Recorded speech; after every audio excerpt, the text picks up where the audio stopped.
2 y 6 en las Islas Canarias. Dejamos atrás el mundo de las brujas, aunque María y Laura están ahí por si queréis hacerle alguna pregunta en las redes sociales. Todavía tenemos mucho que contaros en esta edición. No os perdáis la semana que viene. Queremos llevaros a descubrir algunas claves para tener la eterna juventud. Ya veréis qué interesante.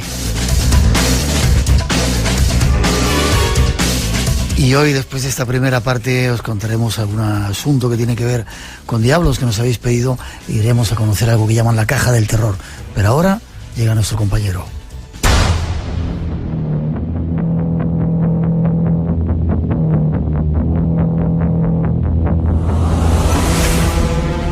David Cuevas, ¿cómo estás? Buenas noches. Buenas noches, Miguel. Pues encantado con esta sintonía que me pones. Pues, ¿qué más se puede pedir? ¿La tuya? La mía. Y además, hay algún oyente que me dice, cuando entra tu sintonía ya, me pongo una alerta. No sé si es bueno o es malo, pero al menos... Siempre bueno, porque seguro que están atentos. Vienes hoy un poco para hacer un resumen de algunas cosas que te han contado los oyentes, ¿no? Algunos relatos, algunas experiencias. Efectivamente, yo creo que es importante, porque... Espera, antes de nada, vas a presentar el libro, antes de que se me olvide, si no se me olvida. Estás de gira por España presentando el libro ese que sacaste, ¿verdad? Sí, efectivamente, Dossier de lo insólito. Ya hablamos aquí en Espacio en Blanco del libro, en el que se narran, entre otras muchas cosas, algunos de los casos que hemos traído en Espacio en Blanco en los últimos meses. Bueno, pues la semana que viene voy a estar en Sevilla, más concretamente en la Casa del Libro, el próximo viernes 14 de octubre, en la Casa del Libro, en calle Velázquez número 8.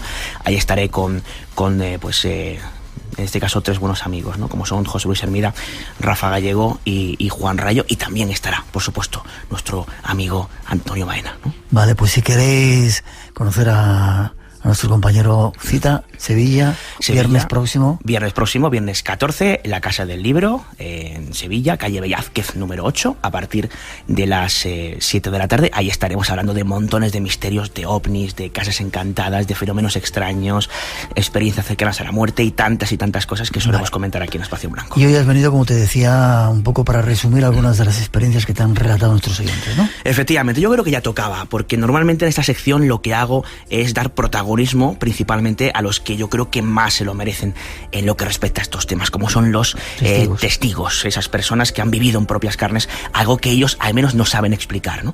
Y el caso es que siempre, cuando acaba la sección, me das paso para comentar un correo electrónico para que los oyentes me escriban y me cuenten principalmente lo que crean conveniente, pero yo agradezco muy especialmente las experiencias, y más aún si han sido, en este caso, vividas en primera persona. Y los oyentes han respondido durante mucho tiempo. Yo creo que lleva siendo hora de dar precisamente el protagonismo a los oyentes, a los testigos que son oyentes de Espacio en Blanco, y es lo que vamos a hacer aquí, Miguel, con sus propias voces además. Perfecto. ¿Por cuál empezamos? Vamos a empezar por Luis de Las Palmas. Son casos diferentes, no serán ovnis siempre, ¿no?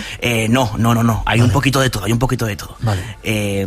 Luis de Las Palmas. Luis de Las Palmas. De hecho, fíjate, de ovni como tal no hay nada. Hay OSNIs, que seguramente habrá gente de la audiencia que sepa por dónde van los tiros, y otros que dirán, bueno, esto de OSNIs suena un poco a pitorreo.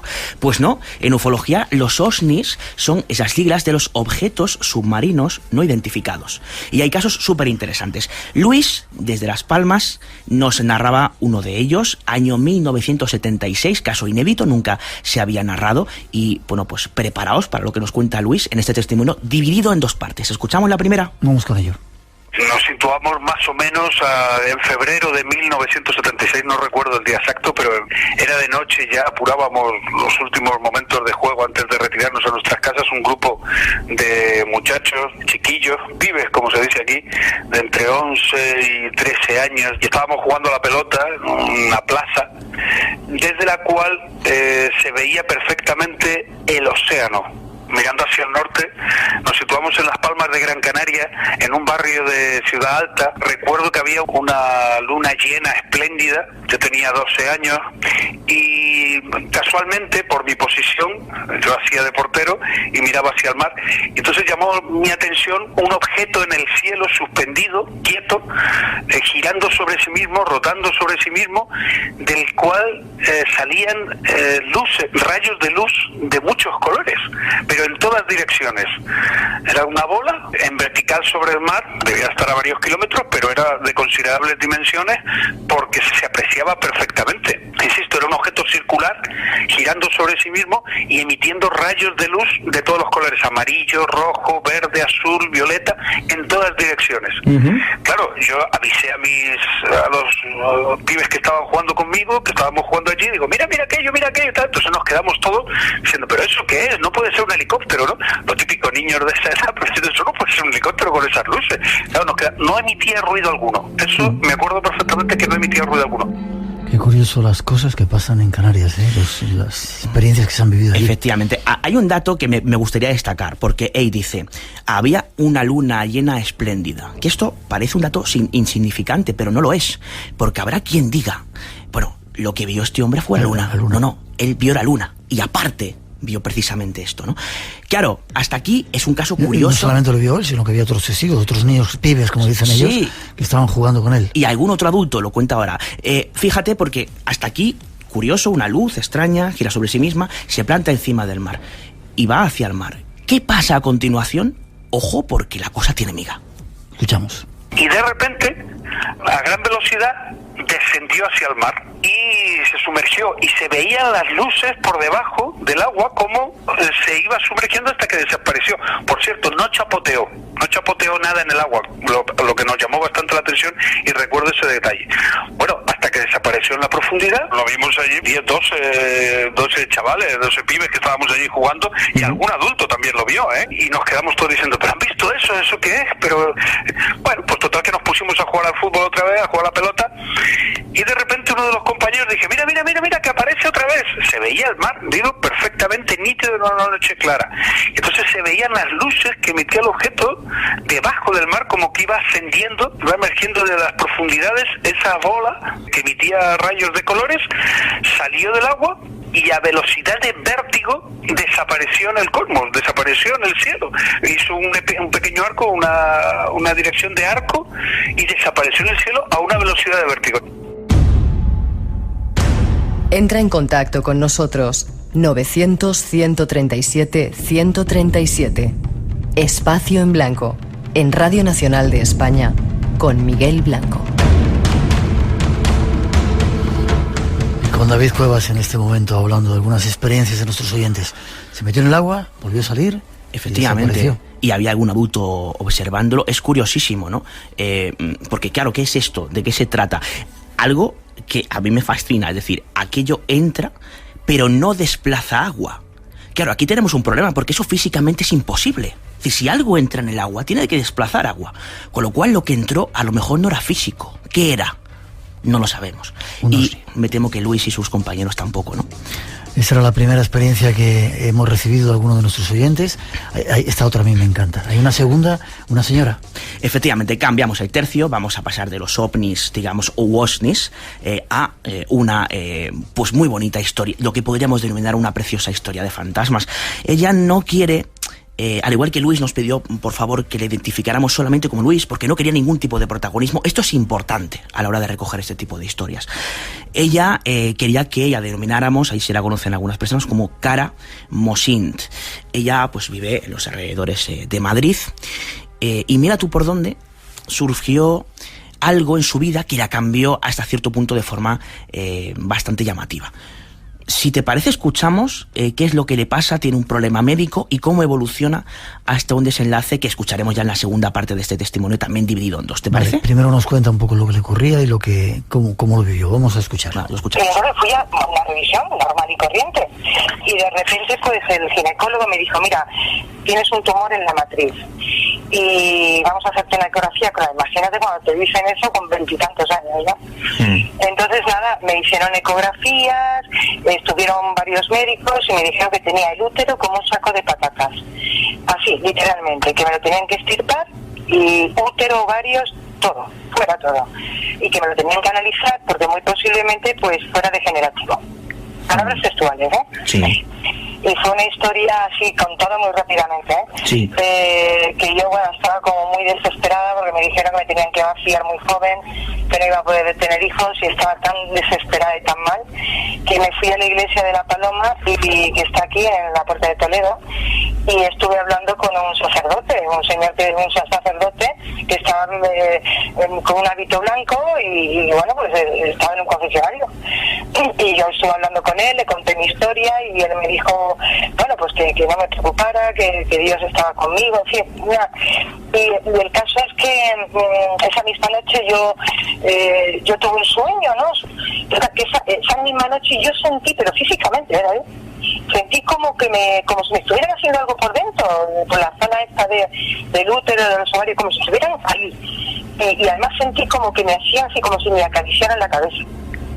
Qué curioso, ¿verdad? Primero el diagnóstico, se va a ver un sacerdote, ella va a una iglesia a buscar consuelo. Eso que dice de hábito blanco. Y se encuentra con el testimonio es mucho más extenso, aquí no hemos resumido. Una persona con barba blanca, de mediana edad, hábito blanco, y esa persona... Que habló con ella, claro.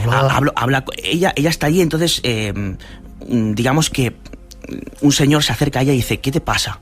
Ella estaba llorando, ¿no? Digamos que ella le ve en el concesionario, se acerca, y claro, es curioso porque cuando empieza a hablar con él le transmite dos mensajes principales. Uno es, no te preocupes porque todo tiene solución si crees en Dios. Y una segunda cosa, y dijo, de las misiones vengo y a las misiones voy. Que ya es un mensaje como que, digamos que un tanto inconexo. El caso es que esa misma noche ella tiene la sensación de que algo se le está moviendo por dentro. Puede tener una explicación médica, no lo sabemos, pero ella sí lo siente. Hasta aquí, bueno, todo normal. Una señora tiene un problema médico, va a la iglesia, habla con un sacerdote, le da un mensaje de paz y ya tiene una sensación subjetiva de que algo se está moviendo en su cuerpo. Pero la cosa, evidentemente, no queda aquí. La historia continúa y de qué forma, si te parece, lo escuchamos. Vamos con ello.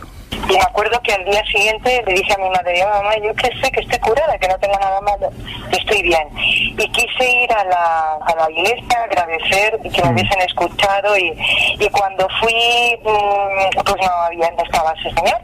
Y estuve hablando con el sacerdote, un señor ya con un cura con un hábito negro, ¿no? Oscuro. Le conté que el día anterior yo había estado en esa iglesia, que había hablado con esta persona, le dije incluso en qué confesionario era ahí, y me dijo que eso era absolutamente imposible, que ahí no había nadie con hábitos blancos, que no se hacía confesiones en esos días de diario, solamente los domingos por la mañana, y previa petición, y que eso, que yo me había equivocado de iglesia, o que lo había soñado, o que había sido, y bueno, nada de eso, es de que ni lo había soñado, ni por supuesto él me había equivocado de iglesia, era tal cual lo había contado, y lo tiene además escrito, en la iglesia de La Paloma está escrita mi historia, porque fue algo como muy milagroso. De hecho, fíjate, las pruebas que me hicieron más tarde pues detectaron que no tenía nada, es decir, que efectivamente tenía unos miomas, pero no eran malignos ni me tenían que hacer nada.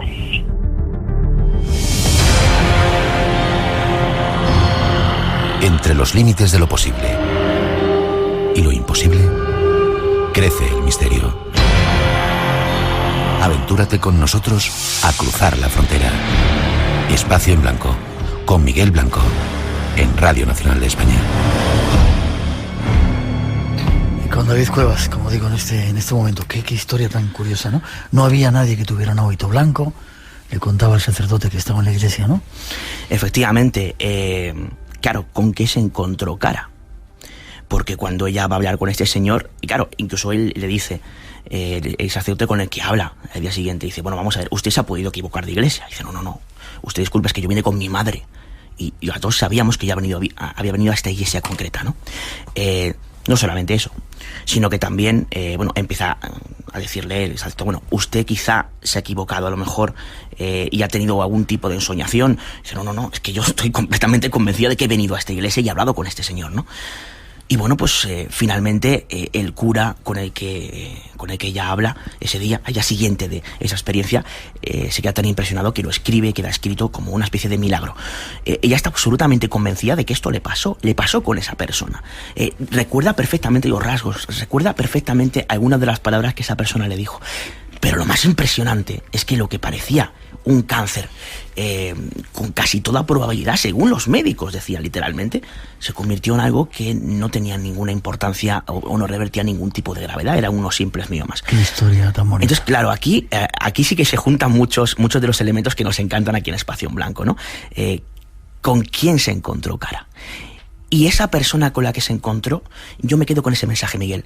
De las misiones vengo y a las misiones voy. Fíjate qué mensaje más curioso. Te iba a preguntar si el sacerdote no reconoció cuando ella hizo una descripción de quién había visto. En absoluto. Pues el padre tal que está en las misiones, ¿no? En absoluto. No, es que, nunca ha habido aquí, bueno, nunca, a lo mejor a 30 años antes, pero evidentemente ese señor que estaba en esa iglesia en ese momento, decía, mire, yo es que conozco a la gente que está aquí y es que no hay nadie que se ajuste mínimamente a la descripción que usted me está dando.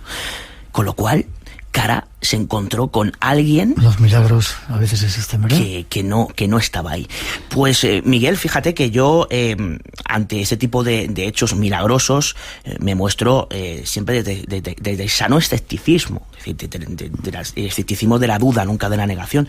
Pero a mí, historias como esta, fíjate que hablé con Cara largo y tendido y tenemos una conversación pendiente porque ya le han pasado más cosas relativamente parecidas. En Dossier de lo Insólito contaba alguna de ellas, ¿no? También con alguna de esas llamadas telefónicas de presunto más allá.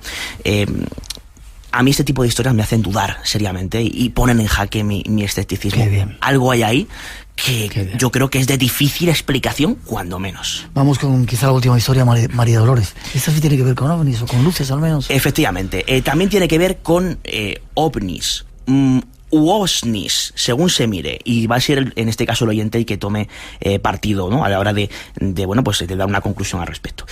Mira, se pone en contacto conmigo una chica muy simpática, se llama Eva Gómez, que me cuenta que ella, digamos que en primera persona no se encontró con algo especialmente fascinante, pero su madre y una serie de familiares sí que se lo encontraron. Ella era muy pequeña y bueno, pues al día siguiente se enteró de que esa noche anterior, año no recuerda si era 78 o 79, lo vamos a escuchar, Ana, en el corte.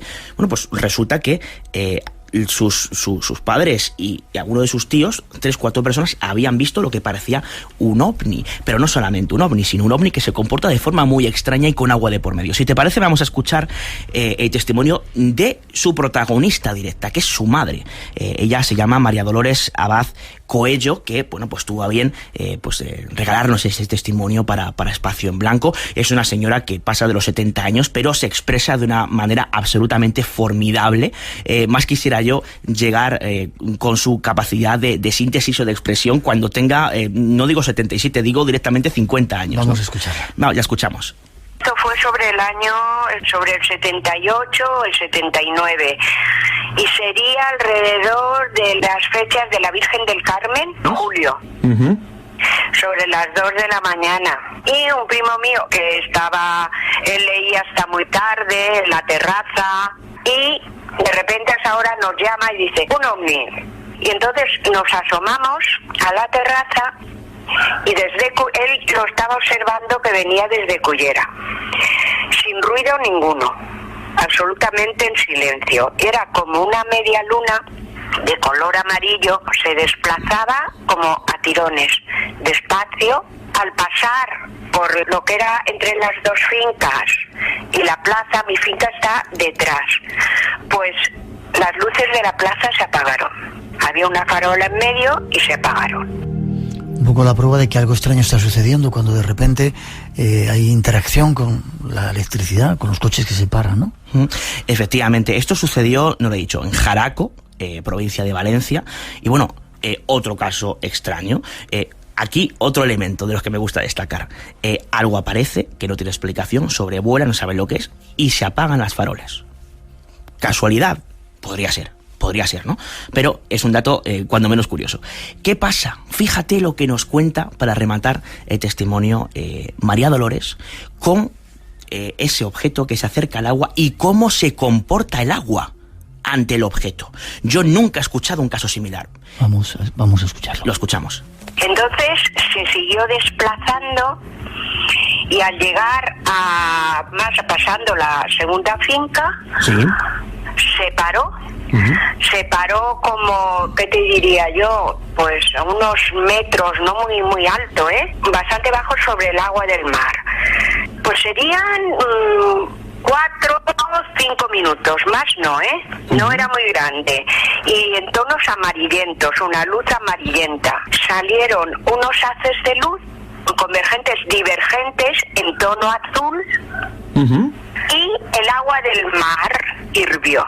Que nos quedamos impresionadísimos. Yo me quedé que no sabía lo que me estaba pasando. O sea, sin ruido ninguno. En absoluto.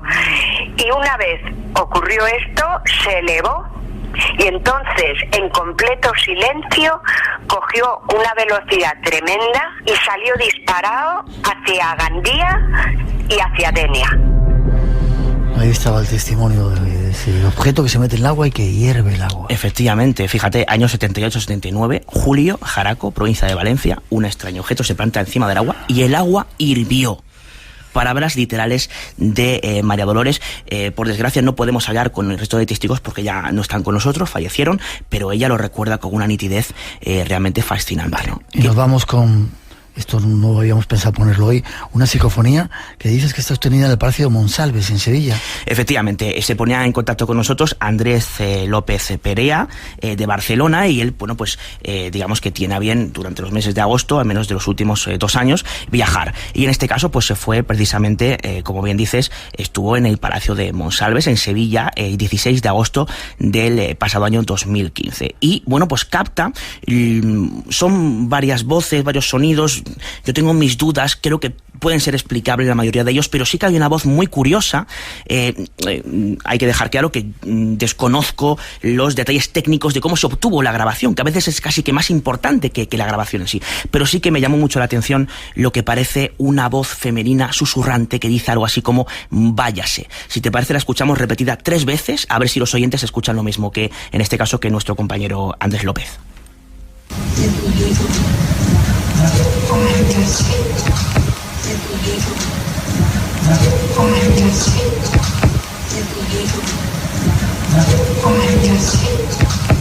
Pues lo dice la voz. No, yo no digo que te vayas, pero qué curioso cómo se dice váyase. Esa forma de despedirme me ha gustado. Váyase. No sé si la gente que está por aquí con nosotros viendo el programa, que hay un buen grupo, ¿habéis escuchado exactamente eso? ¿Lo repetimos? ¿Lo repetimos? Espera, que Rubén y Natalia están... Vale, lo tenemos, vamos a ver escucharlo.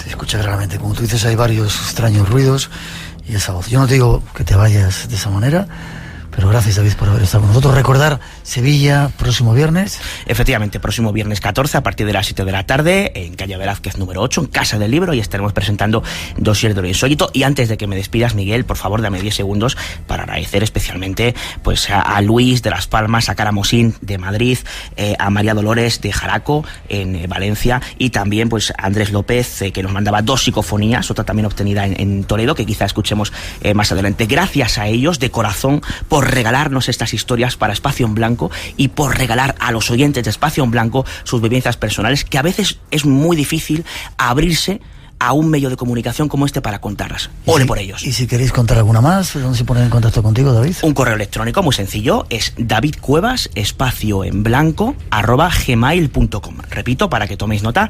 davidcuevas_gmail.com. Ahí estaré pues encantado de recibir vuestros comentarios y sobre todo vuestras experiencias. Gracias. Adelante con el libro y seguimos camino. Muchas gracias, Miguel, por despedirme de esta forma tan original. Váyase. Y cuidado cuando miremos el agua, a ver si empieza a hervir. Esto nunca se sabe. 3:30, 2:30 en las Islas Canarias. Seguimos adelante. Hola, ¿cómo estamos? Bienvenidos. Soy Willy, el guía de Egipto. Bienvenidos, estoy aquí en la isla de Felay, el templo más bonito de Isis. Mi nombre es Walid Yahya. Un saludo del Medio Oriente para los oyentes del Espacio en Blanco en Radio Nacional de España. Gracias. si fuésemos capaces de utilizar todo el potencial que tiene nuestro cerebro, ¿qué seríamos capaces de hacer? A menudo siento que conozco a personas que no he visto en la vida. Me pregunto si existe la reencarnación. ¿Hay pruebas concluyentes de que los extraterrestres nos han visitado? En ti está la pregunta. En Espacio en Blanco, las respuestas. Espacio en Blanco, tu cita con el misterio en Radio Nacional.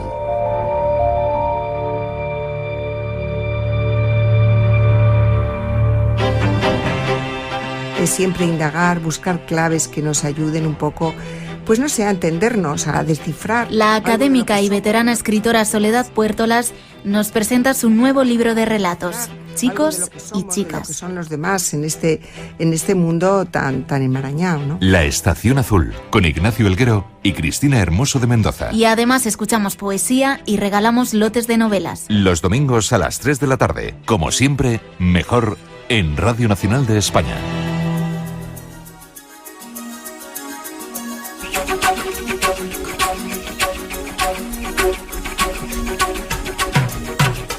Tres y 33, 2 y 33 casi, ahora en las Islas Canarias. 900-137-137 nuestro teléfono, por si aún queréis participar en ese concurso que tenemos. Y el número de WhatsApp es el que estábamos anunciando, por si queréis hacer peticiones, 652-03-5934. Y muchos de vosotros os habéis puesto en contacto con nuestro compañero. Mirad lo que os va a contar esta noche.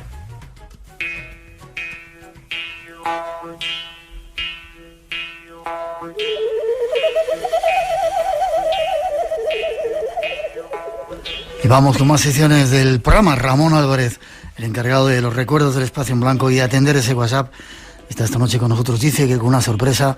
Buenas noches, Ramón. Hola, Miguel, muy buenas noches. ¿Cómo estás?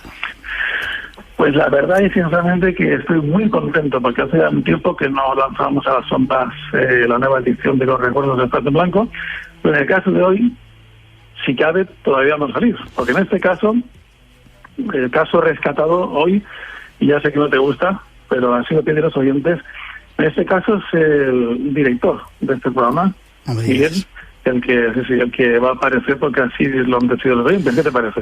Bueno, si los oyentes mandan. ¿Muchas peticiones tienes en esa sección?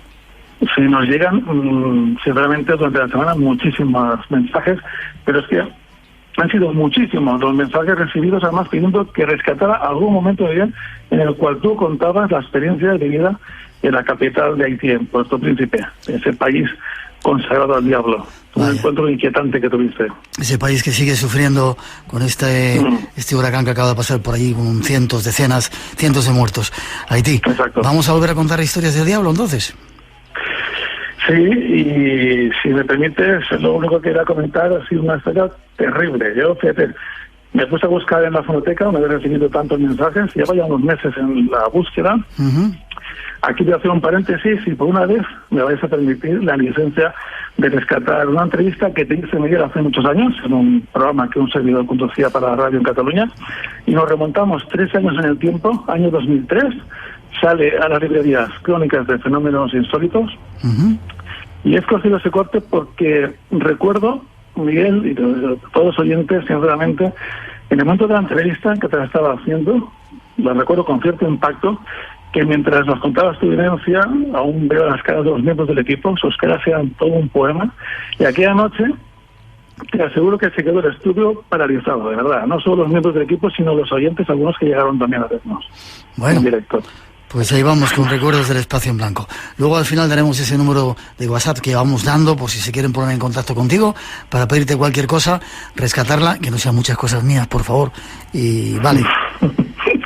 Pues la verdad es que los oyentes tienen muchas horas tuyas, es cierto. Esta noche, como ellos mandan, les vamos a dar gusto. Gracias, Ramón, un fuerte abrazo. Tenemos muy poco tiempo. Nos vamos a Haití esta noche. Fuerte abrazo. Hasta prontito. Hasta luego. Es que tú eres un experto y además narras de maravilla. Y yo voy a decir a los oyentes que se pongan en situación. Imagínense, amigos oyentes, que una persona, un ser humano, le hiciera una terrible predicción.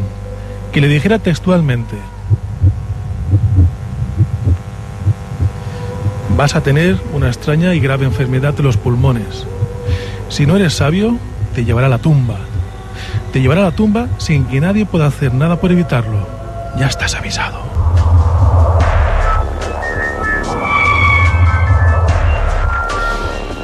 Un espeluznante vaticinio que colmaría de horror al más valiente de los mortales. Pero si en lugar de ser una persona que le hace saber tan horrible predicción, ¿qué le parecería si esas mismas palabras se las dijera el diablo, el mismísimo demonio?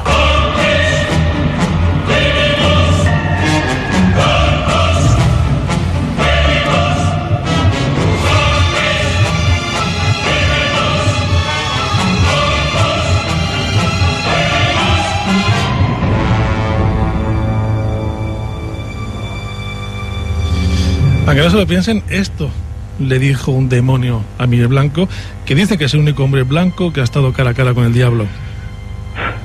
Terrible, ¿eh? Aquel momento, y no creo que lo olvides nunca, Miguel. No, fíjate, has vuelto a recordármelo y a mí me has hecho estremecer, me has puesto los pelos de punta, algo difícil. Fue tremendo, aquello fue de las cosas más duras que he vivido y que yo no quería para nada cuando estaba viviéndolo allí, fue un ritual, otro de los viajes, íbamos para grabar rituales de vudú, nos daba cobertura a la embajada española en Haití, ya insisto que es un país bastante complicado y que yo no les recomiendo a la gente que vaya sola por lo menos. Y veníamos de Amazonas, habíamos estado grabando por diferentes lugares, el equipo estaba bastante cansado, por la tarde teníamos una entrevista con el presidente del gobierno, Bertrand Aristide, que lo acababan de nombrar, y nos habían pedido que le hiciéramos una entrevista para quedar bien con él y una serie de cosas, no era algo que me interesara. Y por la mañana yo me fui, mientras la gente descansaba, a buscar. Le encargaron a uno de los brujos más importantes que hay en la isla, le dieron la tarea de que buscara lugares donde hicieran rituales de vudú auténticos, no cosas que montaran. Para turistas allí no lo montan, porque no van casi turistas, pero bueno. Entonces yo me adelanté, fui, y por hacer corta la historia, llegamos a un lugar. Bueno, este individuo que yo pensaba en un principio, imaginaba, ¿no? Cuando me dijeron que era el segundo brujo más importante de la isla, pues yo imaginé, bueno, un tipo de esto es súper misterioso y tal, ¿no? Cuando me lo encontré en la calle era un golfo sin vergüenza, tiene una pinta de golfo, además, de lo peor que uno se puede imaginar. O sea, nada que ver con la idea que tú puedes tener de un individuo espiritual o brujo, cuanto menos, ¿no? Entonces de vez en cuando entrábamos en el coche me decía, Miguel, ¿quieres ver un diablo? Y yo decía, venga, me estaba vacilando, pensaba, yo digo, Miguelín, yo estaba bastante cansado porque, digo, venía de un viaje muy duro, digo, vamos a buscar a esta gente a ver si conseguimos grabar algo. Y el tipo de vez en cuando me miraba muy fijamente y me decía, ¿quieres ver un diablo? Y decía, venga, no me vaciles. El caso es que me hizo comprar varias cosas, estuvimos por muchos lugares y alrededor de la capital de Puerto Príncipe, no encontramos nada donde hicieran rituales de vudú porque no coincidían las fechas. Me hizo comprar una botella de ron y otras cosas y me llevó a casa, decía, de sus primos, ¿no? Cuando llegamos al sitio, me dijo, aquí es donde vas a ver el diablo. Y como estaba allí, dije, bueno, había quedado con él a las 7 de la mañana, eran las 12, es decir, habían pasado ya unas cuantas horas. Yo no bebo alcohol, no tomo drogas, no me dejo influenciar normalmente, pero lo curioso es que cuando llegamos allí, entramos y hubo un ritual, pasaron un montón de cosas, por hacerte cortita la historia, había una especie de caja donde supuestamente se iba a materializar ese diablo. Y lo primero que ocurrió es que la caja aquella empezó a moverse. Yo la había previamente revisado, entré dentro de la caja, estuve mirando, no había ni trampas ni cosas, puertas así extrañas, así que estuvieran escondidas, no había nada absolutamente. Había huesos humanos, cráneos humanos y varias cosas, ¿no? Entonces cuando cerraron y empezaron a invocar aquel supuesto diablo, aquello se empezó a mover y dije, leches, aquí pasa algo. Estaba yo solo, un blanco entre un montón de negros que había allí, ¿no? Al cabo de un rato empezó una voz a hablar, ¿no? Y dijeron, es el diablo que está dentro, ¿no? Una voz que sí que no olvidaré nunca. Yo recibo mucho por sensaciones acústicas y era una voz a la que le patinaba la R, así era como gangoso. Hablaba en creol, que es la lengua oficial de Haití. Hablaba en francés, que es la segunda lengua que hablan, y en ningún momento habló castellano, hasta un poquito más tarde, ¿no? Nadie de los que estaban allí hablaban castellano. Entonces cuando estuvieron preguntando cosas, la gente que estaba allí, los negritos que estaban allí, y supuestamente él me vio, ¿no? Debía verme desde dentro y decía, ese blanco que quiere. Entonces yo le dije, le respondí en francés, digo, he venido a verte, ya que estoy aquí me gustaría conocerte, ¿no? Entonces los que estaban allí alrededor me dijeron, es muy peligroso, ten cuidado, no se le puede ver. Me dijeron si tienes a alguien a quien quieras hacer daño, ¿no? Porque aparentemente en ese lugar se hacían rituales duros, de magia negra, de magia dura, para matar incluso a las personas, ¿no? Me decían, si estás casado y quieres matar a tu mujer o tienes algún enemigo. Decía, no, ni estoy casado ni tengo enemigos, afortunadamente, ni quiero hacer daño a nadie, ¿no? Quiero verte, ¿no? El caso es que en un momento determinado levantaron un poquito la cortina para que yo le diera presentes que le había llevado, la botella de ron, las velas, etcétera, y efectivamente algo desde dentro tiró con mucha fuerza, ¿no? Había algo dentro. En otro momento había varias voces que se peleaban dentro de la caja y se movía mucho aquello, ¿no? Me decían, han entrado varios diablos que se están peleando, ¿no? Era toda una escena, parece de locos contarla, ¿no? Yo cada vez que lo cuento digo, estás loco, Miguel, ¿no? Pero era todo absolutamente real, ¿no? El caso es que, bueno, dijeron, en otro momento terminado, aquel ser que estaba allí dentro me ignoraba absolutamente, estaba hablando con los negritos, les preguntaba cosas para la familia, etcétera, ¿no? Y en un momento terminado le cambió la voz, siempre con esa voz gangosa, y se dirigió a mí en un perfecto castellano que me dejó alucinado. Y me dijo, yo estoy, como has dicho, iniciado en esas religiones, lo cual me permite entrar en ciertas cosas que sean prohibidas a los neófitos.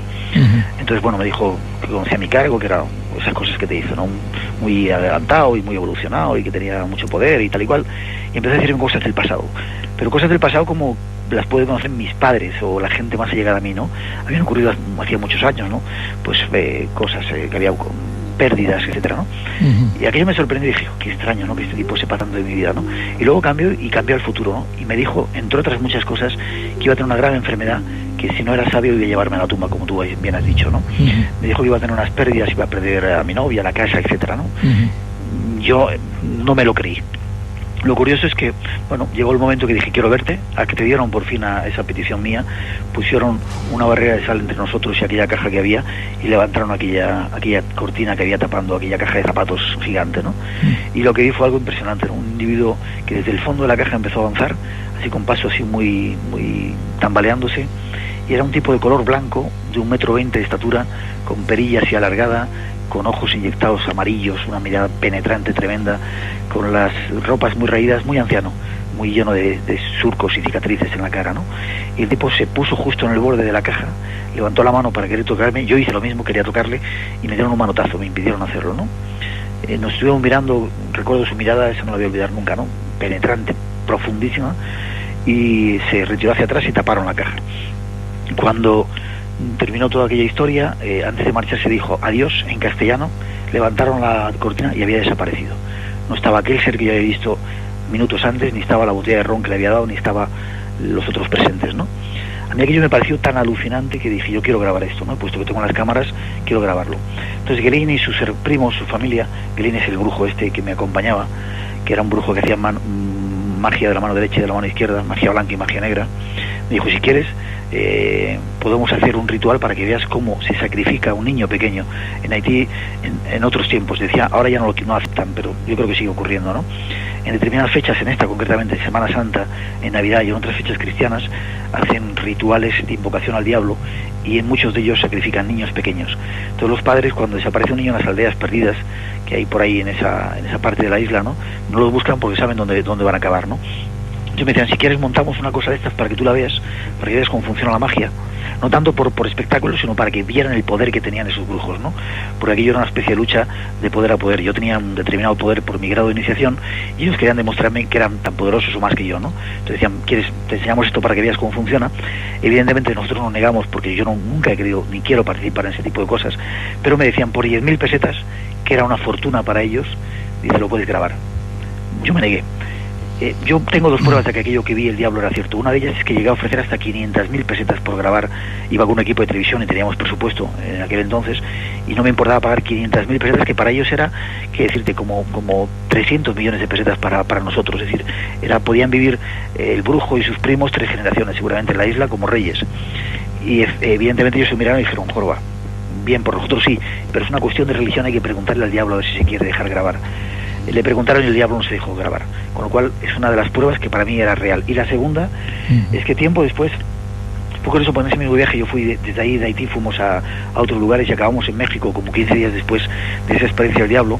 Estaba en una playa y de repente una chica que iba caminando por la playa, pues como si fuera una mano, la cogió, una ola, ¿no? La cogió, la metió para adentro y yo salí corriendo a salvarla, incauto de mí, sin pensarlo, y bueno, casi nos ahogamos los dos, ¿no? Yo acabé tragando muchísima agua, casi me ahogo, pero afortunadamente gracias a un mexicano gigante que apareció por allí nos salvamos, me agarró y yo pude sacar a la chica y él me sacó a mí, ¿no? Pues estuve después de esos 3 días con una bronquitis en el hotel sin poder moverme, con fiebre, y dije, vaya, la enfermedad que me había dicho el diablo, pero no fue entonces, fue 6 años después, regresando curiosamente de un viaje a Haití, porque he vuelto varias veces, era un día de Navidad, Nochevieja, perdón, Llegué a Madrid, estaba en Canarias, de Haití fui a Canarias a descansar 2 días y a ver a mi familia. Regresé aquí a la península y cuando llegué a Madrid y llamé a unos amigos, les llamé y dije, tío, méteme en el hospital que me estoy muriendo. Y efectivamente estuve a punto de la muerte 2 veces. Y los médicos en principio pensaban que era SIDA, en segundo lugar creían que era un cáncer, en tercer lugar creían que era tuberculosis, una enfermedad, no tenían ni idea de lo que era. Y al final uno de los médicos, que era un oyente, seguidor de estos temas, me dijo, Miguel, ¿has estado con extraterrestres o con alguna gente rara? Y dije, con gente rara voy, pero no sé. Y me dijo que tenía una especie de triángulo metido detrás del pulmón, que no acababan de ver, me metieron cámaras, me hicieron todo tipo de pruebas, y que era lo que me estaba provocando esa enfermedad que nadie supo lo que era, y que estuvo a punto, como te digo, de llevarme a la muerte. De hecho me dijo el médico, estás a punto de morirte, no sabemos qué podemos hacer contigo. Y dice, esto debe ser brujería o magia, vete a saber qué. Y curiosamente estuve pues como 1 mes y pico en el hospital y como vino se fue y me salvé. Y en ese momento recordé exactamente qué era lo que me había dicho el diablo, porque coincidió con que perdí una casa, perdí una novia, perdí un montón de cosas que me había él profetizado 6 años antes. Con lo cual aquel ser, ese diablo, era algo muy, muy, muy, muy poderoso, muy potente. Y real sobre todo.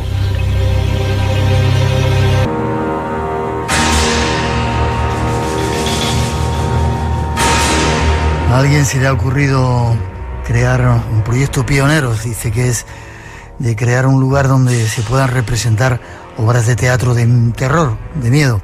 Lo llaman la Caja del Terror y nos vamos a poner en contacto con su director Raúl de Tomás. Buenas noches, Raúl, ¿cómo estás? Buenas noches, ¿qué tal? Un placer que estés con nosotros. Oyente del programa, me decías. Sí, bueno, yo creo que sois muy culpables de que nos estemos dedicando ahora a cultivar el terror a nivel de ocio, es haber estado pegado a esas noches terroríficas que nos ofrecéis. O sea que muy fiel a vosotros. Cómo me alegra. Raúl, ¿a la gente le gusta pasar miedo? A la gente le gusta pasar miedo, y la verdad es que yo creo que es un nicho de mercado que hemos encontrado ahí, que el fan del terror es fiel, y llevamos ya 4 años ofreciéndoles un entretenimiento basado en el terror, en la magia y en la interactividad. ¿Y qué tiene que tanto atrapa, que tiene el miedo? ¿Quizá que te descarga adrenalina o que te pone ahí atento a lo que ocurra? Yo creo que en esta vida que tenemos ahora tan sedentaria, tan tranquila, necesitamos unas sacudidas de vez en cuando, y esa adrenalina y ese miedo a no saber qué está pasando o qué va a pasar nos hace algo que contar al día siguiente. ¿Y qué es eso de la Caja del Terror? ¿Quién se lo inventó? ¿Cómo funciona? Cuéntame. La Caja del Terror... Y no me eches a mí la culpa, ¿eh? No me eches a mí la culpa. No. La Caja del Terror es una nueva forma de ocio. Es el primer teatro interactivo que se abre en España basado en el terror, en el que el espectador pasa a ser protagonista. Es decir, mi idea es que viviera en una película en vivo, ¿no? Nunca mejor dicho, vas a estar a 1,5 metros de los actores, vas a poder interpelarlos, tomar decisiones, vas a presenciar milagros a través de la magia muy cerquita y meterte dentro de la historia, en este caso una historia de vampiros, que es con la que hemos inaugurado la Caja del Terror.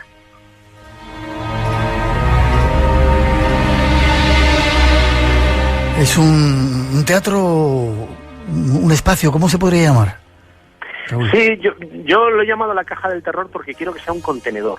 O sea, la idea es que evidentemente esto tiene un formato teatral, pero no al uso. El público nunca va a estar sentado. El público va a transitar, en este caso, por 3 salas, que es donde habitan los vampiros. Tenemos el recibimiento y luego van a bajar a la cripta. Una antesala de la tortura y una cripta donde van a estar rodeados de ataúdes, guillotinas, cuerpos desmembrados. En fin, la ambientación la hemos cuidado muy mucho. Incluso van a poder ver un murciélago de 2 metros de altura colgado de la pared, estilo al de Coppola. Sí. Cuidamos mucho los detalles. Queremos que el público, cuando venga a vernos, al menos la ambientación esté muy, muy cuidada. No es una ambientación de Halloween, con todo mi respeto, sino es una ambientación con una producción teatral, ¿no? Ya. ¿Y la gente no se sienta? ¿Está ahí paseando? ¿Está de pie? Claro, está viviendo con los vampiros en ese momento. La excusa es que les vamos a salvar de un exterminio que va a haber en las calles y se van a ver teóricamente protegidos por estos 2 vampiros. Digo teóricamente porque luego las cosas no son lo que parecen. No se van a poder fiar ni de un vampiro ni del otro. Sus anfitriones se lo van a hacer pasar mal y bien también, porque nosotros manejamos también el humor macabro que se va a dar en muchas situaciones durante lo que es la representación. Habéis elegido la primera obra de vampiros. ¿Llaman la atención? La Noche de Vampiros se llama. Sí, La Noche de los Vampiros se llama, sí. Atraen mucho a la gente también los vampiros, eso de poder chupar sangre, ese aspecto sexual también que hay en torno a todo ello. A mí, yo soy un fan acérrimo de los vampiros. Mira que hemos tocado todas las clases de terror, o bueno, por lo menos alguna de ellas. Hemos hecho espectáculos sobre psicópatas, sesiones de espiritismo, una sesión de espiritismo que hicimos el año pasado sobre Edgar Allan Poe, que era absolutamente escalofriante, que seguramente retomemos aquí en La Caja. Pero yo me guardaba los vampiros para una ocasión especial, como es la inauguración de un espacio como este. Y los vampiros, yo he crecido con Christopher Lee, he crecido con las novelas de Anne Rice, de las crónicas vampíricas. Yo creo que el poder de la seducción de las criaturas de la noche no tiene parangón, y ese aspecto humano que le dio Anne Rice yo lo he intentado recuperar en esta función. De hecho, hay un vampiro que defiende a los mortales porque se siente unido todavía a esa naturaleza mortal, ¿no? Yo la base literaria la cuidamos también, las historias las cuidamos mucho para que el espectador se meta dentro de lo que es la aventura. Ya, es una obra de teatro, dices. ¿Quién ha escrito el texto, tú? Sí, un servidor lleva toda la parte creativa. Y bueno, pues tengo ya base de dramaturgo desde hace tiempo. Yo estoy licenciado en interpretación y como dramaturgo, y también he hecho pinitos de guión para televisión. Bien, yo no me pierdo esa sesión de espiritismo. Cuando la hagáis, avísame. Contar con ella porque fue muy demandada. La tuvimos el año pasado. Invocábamos a Edgar Allan Poe, pero ahí se aparecía de todo, porque eran sesiones de espiritismo reales. Y nos pasó de todo, de verdad. Supongo. ¿Te pasa alguna cosa misteriosa, aparte de lo que vives en el teatro? De esas que digas, no sé qué explicarlo, no sé qué es esto. Pues mira, yo recuerdo ya hace tiempo que teníamos un grupo de investigación. Ya te digo que lo paranormal siempre ha estado muy ligado a mí, más de joven, ya hace unos años. Y sí llegamos a hacer experimentos con las cartas Zener, y algunos compañeros del grupo daban unos picos de comunicación telepática muy interesantes. Incluso creo que hay una psicofonía rondando por ahí que hicimos bajo estrictas medidas de laboratorio, y salió con éxito también una voz por ahí. O sea que sí, yo creo que el mundo de lo desconocido siempre me ha rodeado mucho, y de aquellos barros, pues estos lodos, ¿no?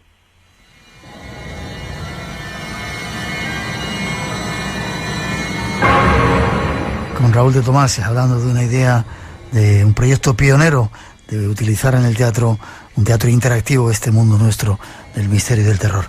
Raúl, ¿dónde estáis? ¿Solamente para Madrid ahora en este momento?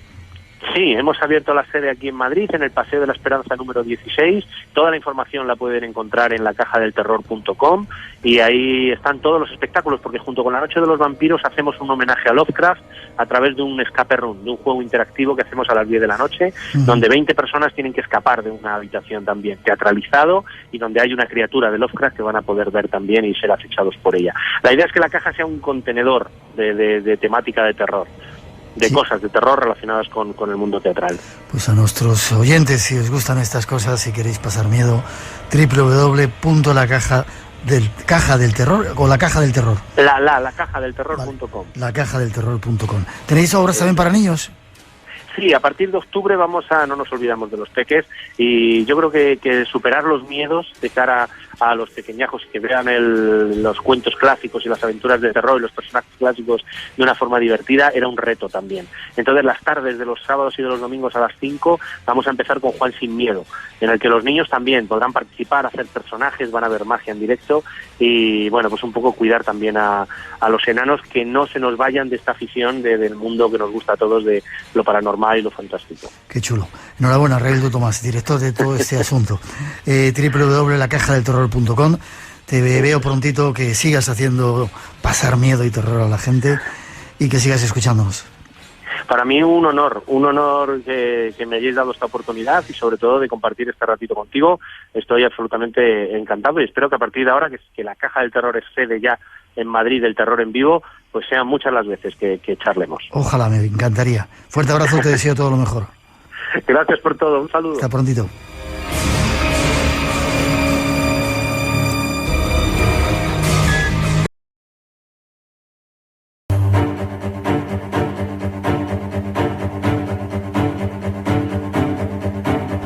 Hola, llegamos, el tiempo del misterio está listo para comenzar.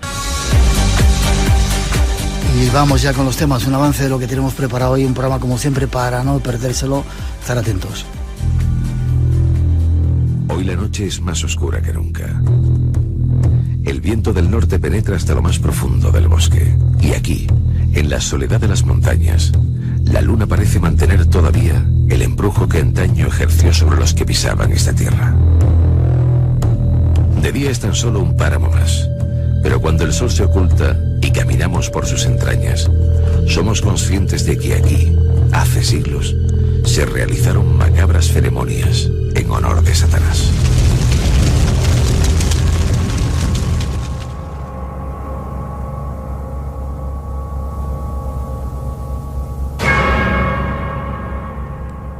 Esta noche vamos a adentrarnos en el mundo de las brujas, esos seres que, según cuentan, pactaban con el demonio.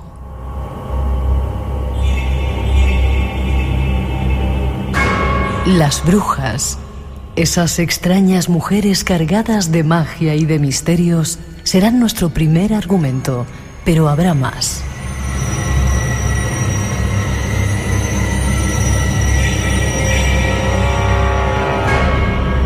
La noche está oscura. Es un buen momento para tratar de buscar respuestas a los misterios. Y este es el sitio idóneo para ello. Sé bienvenido.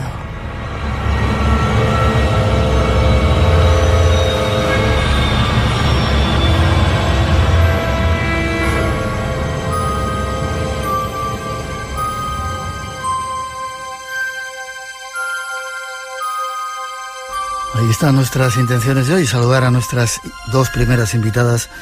¿Os ha gustado la introducción? Ha sido excelente. Ya estamos metidas en el misterio. Sí, señor. María Lara Martínez, déjame que diga, historiadora, escritora, licenciada en Historia por la Universidad de Alcalá, doctora europea de Filosofía por la Universidad de Castilla-La Mancha, y además eres profesora de Historia Moderna y Antropología en la Universidad a Distancia. Así es. Buenas noches. Buenas noches, Miguel. Encantadas de estar nuevamente en este programa amigo y que también tanto nos hace disfrutar desde el otro lado del transistor. ¿Lo escucháis? Claro. Claro, ya sé yo que erais inteligentes. Ya desde Enclaves Templarios. Sí, señor, desde hace tiempo. Pasaporte de Bruja es un libro que acabas de escribir, volando en escoba de España a América, en el tiempo de Cervantes. Y es un poco lo que... Bueno, el origen de lo que vamos a hablar hoy, pues nos interesaba mucho todo esto. Está también tu hermana. ¿Cómo estás?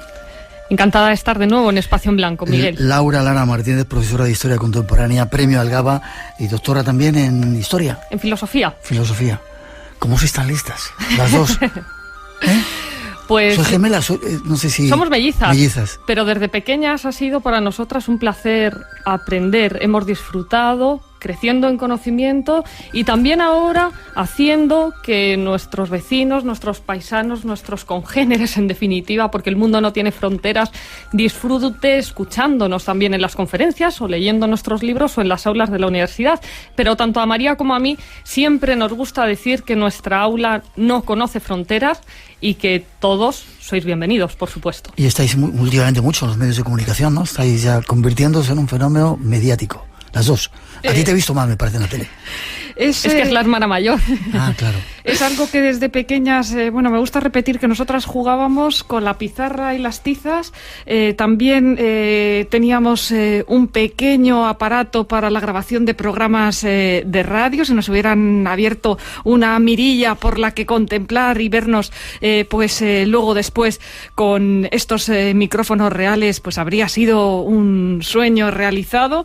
Y además nos gustaba escribir, cuadernos, rotuladores por doquier. Bueno, lo consideramos también como, gracias a Dios, gracias a la vida, hoy como profesoras, como escritoras y como comunicadoras seguimos con esa tiza, ese micrófono y también con el rotulador en la mano. Qué bien, llegando a un montón de personas. ¿Tenéis pasaporte de brujas? Pues Laura más. Yo la verdad es que soy una persona muy intuitiva. Conozco a las personas en el primer vistazo. Sí. Quizás soy bruja. Eso sí, bruja buena. ¿Cómo llamas a tu hermana? ¿Brujóloga? Así es, María es la... ¿Existe? ¿Es una palabra que existe o te la has inventado tú? Es la primera brujóloga de la historia, María I, brujóloga. Así es, porque ella es la científica de las brujas. Analiza la brujería desde ese aspecto más científico y desde esa dimensión histórica que también nosotras, como mujeres, reivindicamos. ¿Por qué ellas eran brujas y ellos magos? Es un alegato de defensa de la mujer que María lanzó en su primer libro de brujas, Brujas, magos e incrédulos en la España del siglo de oro, microhistoria cultural de ciudades encantadas, y que ahora retoma, por supuesto, en Pasaporte de Bruja. Para leer Pasaporte de Bruja, el lector tiene que estar concienciado de que va a emprender un largo viaje lleno de aventuras. que no va a transcurrir solamente por España y por Europa. María le ayuda a la bruja a hacer la maleta y saltan al otro lado del charco, a América, y allí se encuentran con otro tipo de brujería, porque en nuestro mundo globalizado, como decía al principio, no hay fronteras, y tampoco en el siglo de oro. Ya lo has introducido tú, no hace falta que diga yo nada más. María, todo lo que has sacado, todos los datos que has sacado, no son invenciones, ni leyendas, ni cuentos, lo has sacado de textos históricos. Son constataciones. El libro está organizado a modo de ensayo, de una manera que trato de combinar el rigor con la amenidad, con el divertimento, porque creía que ya se había hablado bastante de la tortura, del tormento. No hay que justificar lo injustificable, por supuesto, pero yo, por mi forma de ser, y creo que el escritor al primer personaje que crea es a sí mismo, soy una persona muy sensible, incapaz de estar viendo el dolor ajeno en una persona, la conozca o no la conozca, me da igual, es un ser humano, también me pasa con los animales. Y en este orden de cosas quería rescatar esa historia cotidiana de nuestros pueblos, ciudades y, bueno, del mundo en general. ¿Qué pasaba si te encontrabas con que tenías de vecino o de vecina un brujo, una bruja? ¿Qué ocurría si eras niño y te encontrabas rodeado, como en la época de Velázquez, de talismanes y de fórmulas mágicas? ¿Qué pasaba con los duendes? También con el amplio espectro de las hechiceras, desde las hadas, las meigas gallegas, a luego esas brujas con las que no querríamos encontrarnos nadie, las hechiceras perversas, que creo que no se les debería haber dado nunca el calificativo de bruja, que entraña un don. Y de ahí, bueno, pues que el libro, como decía, trate de poner al lector sobre esa latitud espaciotemporal de que no hay cosas imposibles y que hay hechos reales que parecen producto de la fantasía. Y está hilvanado con 3 cuentos: Viaje a las Indias, también el segundo, que se titula Con 2 maridos, y el tercero, Y el Duende de la Mancha. Igual que los clásicos, Cervantes, que además hoy estamos estrenando el día de su bautismo, 9 de octubre, pues se empapaban de una realidad para después crear los tipos literarios. Planteo un idilio entre una bruja llamada Cleo, que se cansa de las clientas que, bueno, le llenan la cabeza de problemas, y dice, bueno, yo también tengo que cuidarme a mí misma. Monta a la gata Tabata en la escoba, y después de pasar muchas aventuras con los chamanes entre las ruinas mayas, allende el Atlántico, se enamora de un duende que está en una venta castellana, Martinico, y a partir de ahí pues se convierte en su devota esposa. Pero eso es un cuento, ¿no? Ese es el único lado de ficción que hay en el libro, los 3 cuentos. El resto son historias reales, como que nosotros estamos en estos momentos en Radio Nacional de España. Pues es lo que vamos a intentar averiguar esta noche. Una preguntita, si puede ser breve, porque tenemos 1000 cosas que preguntaros. ¿La brujería sigue viva ahora? En la contraportada del libro leo que en Suazilandia hay permiso para que aterricen las escobas de las brujas. Cuéntame eso. Sí, hay 2 facetas que siguen vivas de la brujería en relación tanto positiva como negativa. Positiva, bueno, pues que hoy se sigue regulando el vuelo de las escobas, por ejemplo, en África. ¿Regulando el vuelo de las escobas? Sí, se les pide que vuelen alto para no entrar en contacto con los cables de la luz, y están convencidas las autoridades políticas en muchos países de África que vuelan, con lo cual surgen enmiendas en las constituciones y distintas reglamentaciones para las millas o la velocidad que deben adoptar. Y también, bueno, el lado positivo de que en Islandia siguen creyendo en los elfos. En la Navidad pasada se tomaron medidas en el Parlamento, sobre todo después de que un político bastante afamado de allí tuviera un accidente del que dice que lo libraron los elfos, una familia de duendes, y por eso desviaron el trazado de la carretera por otro espacio. Y luego está el lado negativo. Hoy, cuando hay tantos organismos internacionales preocupados por la salud mundial y, en fin, pues por todos los intereses del orbe, creo sangrante que no se haga una campaña de lucha contra la superstición y que no se haga una campaña de defensa de esos pobres chivos expiatorios, mujeres sin parientes ya mayores que las echan a la hoguera en tribus africanas acusadas de propagar el SIDA. Mientras el chivo arde en la hoguera, las medidas profilácticas son totalmente ausentes. Y en los últimos años, cuando la expansión del ébola, hubo niños que también en África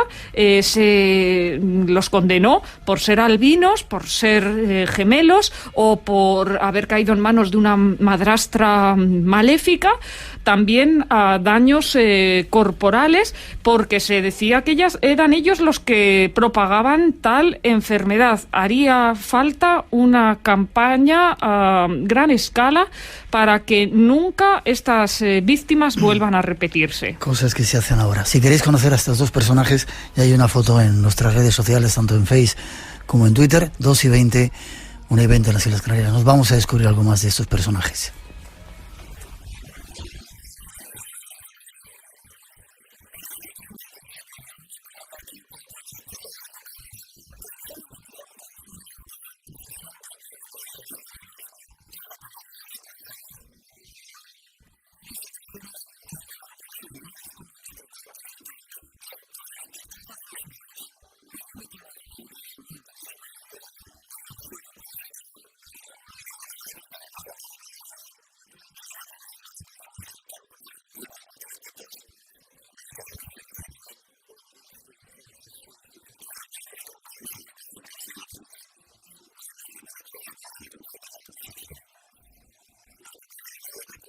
brebajes en la olla y cosas así. Pero las brujas en el sentido tradicional jamás han sido realmente así.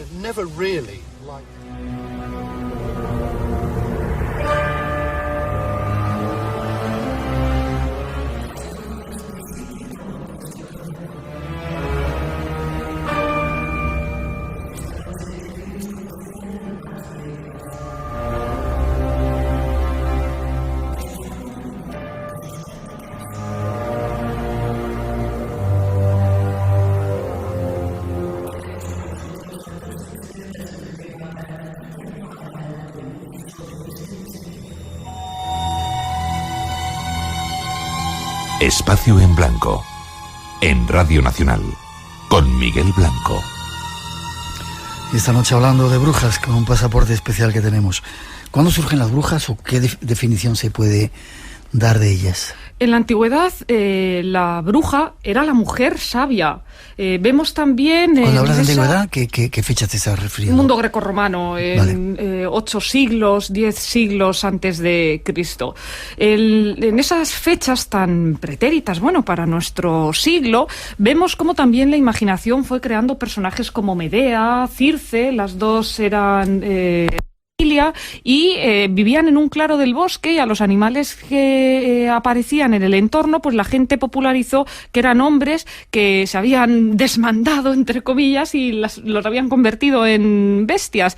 Bueno, luego después ayudaban en el vellocino de oro, y esta tradición se va a mantener hasta la Edad Media. Pero será ahí cuando también entre en escena el hecho religioso y, sobre todo, pues esa idea de que una vez que Cristo había nacido, pues la revelación a través de los profetas había tocado a su fin, y es en el Bajo Medievo cuando empieza a estigmatizarse a la bruja, no solo en España, también en el resto del viejo continente. Creo que ya tengo este micrófono.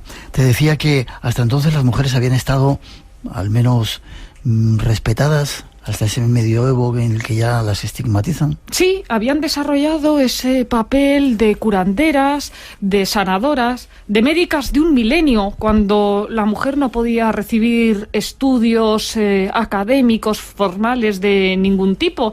Pero a finales de la Edad Media empieza a desaparecer ese tiempo de los valores vasalláticos y feudales, que eran pues nocivos para algunas cosas, pero para otros pues podría ser ya una estructura consolidada, y especialmente lo veremos con la irrupción de la Reforma, porque en el libro trato de explicar, a partir de estos 8 años de investigación en París, también en Harvard, en mis estancias como fellow, y luego en España, en los archivos inquisitoriales, como contrariamente a lo que se ha pensado, la Iglesia como actor principal de la caza de brujas, pues no tuvo ese papel tan destacado. Ya decía antes que no se puede justificar lo injustificable, pero en Castilla, de un censo de 8.100.000 personas, perecieron en la hoguera 300, y nuevamente, repito por tercera vez, que no debería haberse registrado esa situación. Pero es que en Liechtenstein, de 1.000 personas del censo, perecieron 300 por esta causa, y mucho más en Centro Europa, en los estados alemanes, donde la Reforma, calvinistas y luteranos, gobernaban, y bueno, allí 25.000 personas perecieron. Las matemáticas no nos engañan. Es También decir, que, de alguna manera ha habido una política un tanto extraña en cuanto a España, de decir que aquí se quemaba todo el mundo, y no era así, ¿no? Claro, yo he experimentado también una evolución a la hora de tratar la brujería a la vista de los expedientes, y me he llegado a plantear si no ejercieron algunos inquisidores, no digo el inquisidor sanguinario por excelencia, Torquemada, sino otros como el de Zugarramurdi, Alonso de Salazar y Frías, de abogados de las brujas. Llegando al pacto de silencio con las comunidades donde vivían, porque realmente en Portugal, en los estados italianos y en la monarquía hispánica es donde menos casos de hogueras activas por brujería se cuentan. ¿Dónde había más brujas en España? ¿En qué lugar? ¿Hay algún sitio donde Navarra, el país de las brujas, en la época de los siglos XVI y XVII por excelencia. De ahí que también del euskera venga la palabra aquelarre, como ese prado o valle de flores, que nos está llevando ya a esas situaciones de alucinación mental a las que se enfadan los oyentes cuando digo eso, pero a las que se podía, pues derivar o degenerar a través de sustancias estupefacientes. Vale, pero las había en Cataluña, las había en Canarias, en todos los sitios. En toda España. ¿En América también las había? Claro, por supuesto.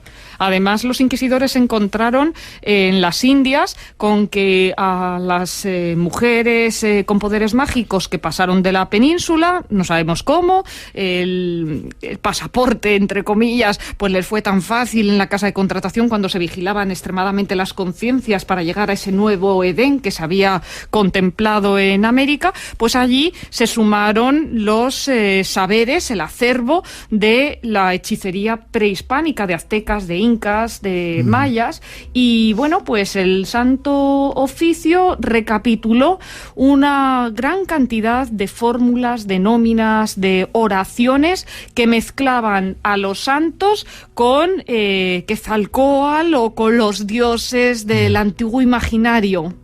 Dime una cosa también.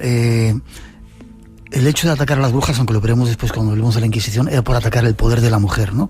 Cuando una mujer era diferente, una mujer tenía conocimiento, el machismo imperante decía esto no es bueno, ¿no? Sí, a ver, en varias sesiones y conferencias, Laura y yo hemos hablado de cómo el papel de la mujer en el siglo de oro, pues era el de dama boba, se la quería llevar a esa situación, parafraseando a Lope de Vega, o perfecta casada, parafraseando a Fray Luis de León, pero había muchas otras, como vemos por las páginas de Cervantes, que sabían leer, que si no les dejaban aprender a escribir en papel, pues ellas lo hacían sobre el bastidor, cosiendo con el hilo, y también protofeministas como la pastora Marcela. Entonces, una cosa era la realidad que se quería consumar, y otra eran esos saberes que iban de generación en generación, de abuelas, madres, a hijas, y que no por el hecho de no poder ir a la universidad en una época en la que el 75% de la población era analfabeta, pues haya que decir que dentro del grupo catalogado como brujas no había auténticas científicas. Vale. ¿Cómo se pasaban el saber unos a otras? oralmente sobre todo, y luego no se han conservado tratados, porque ya digo que la mayor parte no sabían leer ni escribir, aunque si viajamos atrás en el tiempo vemos que incluso místicas y bueno, pues personas que están canonizadas en la Iglesia, como Hildegarda de Bingen, desarrolló, la monja también centroeuropea, un sistema para mejorar los problemas oculares oftalmológicos a través de una pócima hecha con zafiro. No me digas. 2:29, 1:29 en las Islas Canarias. Seguimos adelante, queremos dar muchos datos hoy de este tema. 900-137-137 nuestro teléfono. Nos vamos a descubrir más misterios.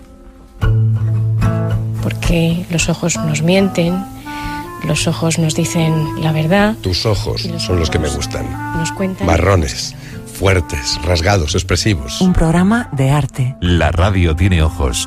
Con Ana Morente. Te contamos lo que vemos. Déjanos ser tus ojos. Lo mejor de los ojos es que nunca envejecen. Los domingos a las 2:30 de la tarde. Como siempre, mejor en Radio Nacional de España.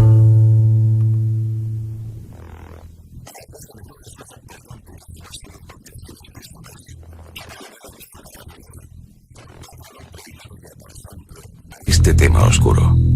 Más de 300 vecinos fueron acusados por practicar todo tipo de rituales macabros, desde adoración al diablo hasta canibalismo. El escenario de aquellas ceremonias fueron estas cuevas cercanas a la aldea. Cuevas maldecidas por las que todavía hoy transcurre un pequeño arroyo, el río del infierno. Bajo el embrujo de la luna, iluminados por la luz del fuego, gran parte de los vecinos de Zugarramurdi tomaron parte activa en aquellos aquelarres.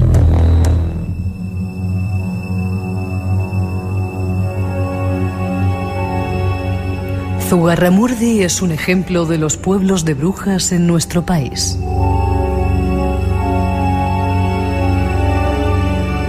Conozcamos algo más de todo ello. En Zugarramurdi, María, se dio bastante gorda, ¿no?, con este tema de la brujería. Sí, de hecho hoy hablar de Zugarramurdi ya lleva a la audiencia a pensar en las brujas, aunque contrariamente también a lo que se ha popularizado, creo que lo más decisivo de este proceso fue que el punto de inflexión que la Inquisición tuvo para ser más consecuente y más razonable con los hechos esotéricos vino a partir de la epidemia y de la histeria brujeril que sobrevino cuando ya en 1610 lanzaron el auto de fe en Logroño contra este grupo. ¿Hubo más pueblos donde hubiera tanta bruja como en Zugarramurdi? Bueno, toda la comarca del Valle de Baztán estuvo poblada de episodios hechiceriles. En el libro hablo del aquelarre de los niños, algo que es muy curioso. Que me lo contaras. Sí, porque yo me encontraba en los expedientes inquisitoriales cómo había niños a los que sus abuelas llevaban a las escuelas de brujería. Estamos en el siglo XVII y estamos en Navarra. Y cómo hasta que eran novicios, pues se encargaban de cuidar la manada de sapos a la entrada de las cuevas. También de cómo los padres trataban de proteger a los hijos de que esas hechiceras los llevaran a los aquelarres, y cómo algunos párrocos se implicaron de tal modo que reunieron en los salones de las iglesias a los niños para que durmieran, y sin embargo las brujas durmieron al propio sacerdote y se llevaron a la treintena de chavales. Sí. ¿Y en Zugarramurdi qué fue lo que ocurrió? 3 días de noviembre marcaron ese hito sin saber que después se hablaría tanto, a pesar de que el principal inquisidor que trató el tema propuso el pacto de silencio.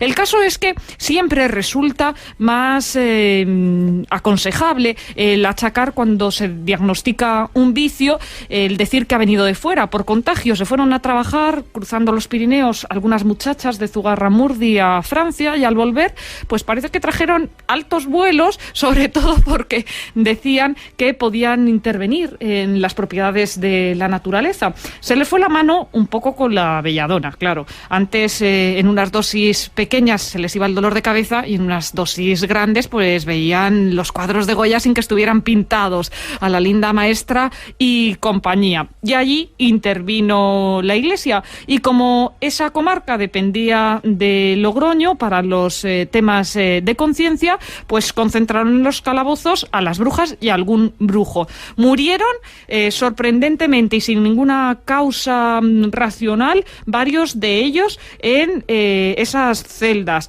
Haciendo trabajo de investigación clínica me encuentro con que realmente pues la ausencia de esa droga, de esas plantas que ellos tomaban como si fuera agua, pues el síndrome de abstinencia les pudo provocar una muerte sin que hubiera un envenenamiento de por medio.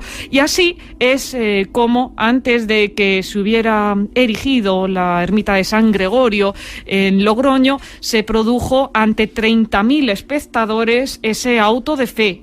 En Madrid, cambiando un poco de ciudad, en torno a la Plaza Mayor se ponían tenderetes como hoy los mercados medievales, pero en ese caso totalmente tétrico, de sombrillas, cilicios, hábitos, porque la gente estaba ávida, como antes para ver a los gladiadores, pues ahora a los que salían procesados desde la ermita de Santa Cruz en el Madrid de los Austrias. ¿Dónde se justiciaba a las brujas aquí en Madrid? En la Plaza Mayor. En la Plaza Mayor.